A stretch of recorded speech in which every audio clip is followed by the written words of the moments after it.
আজি ৰাতি 9 বজাত 9 মিনিটৰ বাবে ঘৰৰ সকলো লাইট বন্ধ কৰি মোবাইলত ফ্লাছ বা কিবা জ্বলাব লাগিব।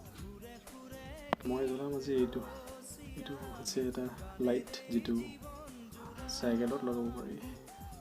চাইকেলত লগাবলৈ কিনিছিলোঁ, এইটো দাম 1500 টকা পৰিছিল।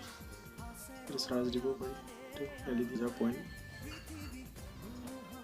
চাৰ্জ দিব পাৰি। কেনেকৈ চাৰ্জ দিয়ে মই দেখাম। ইয়াত বিভিন্ন মোড আছে, এইটো এটা mode LED white LED plus কৰিব, ব্লিংকিং কৰি থাকিব এইটো এনেকৈ। ইয়াৰ মোড আছে, আকৌ ৰঙা কৰিব পাৰি। ইয়াত ৰেড,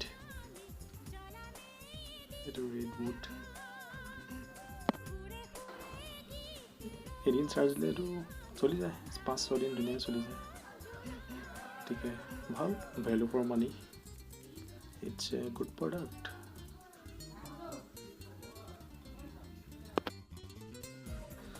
এইটো এতিয়া চাৰ্জ দিম, গতিকে চাব। চাৰ্জ দিবলৈ আমাক এটা লাগিব পাৱাৰ বেংক। এইটো চাৰ্জাৰ পইণ্ট, এইটো পাৱাৰ বেংক। এইটো হৈছে MI 20,000 mAh MI প্ৰডাক্ট, ভাল। এইটো মোৰ 1400 মান লৈছিলোঁ। এইডাল ভৰাই দিলোঁ USB চাৰ্জাৰ, ইয়াত ভৰাই দিম এতিয়া। দেন এইটো আমাৰ চাৰ্জ হৈ যাব। এইটো ৰেড লাইট জ্বলি থাকিব। এইটো যেতিয়া ফুল চাৰ্জ হ'ব, এইটো ৰেড লাইটটো আমাৰ হোৱাইট LED হৈ যাব। এইটো জ্বলাম আজি, এইটো মজা।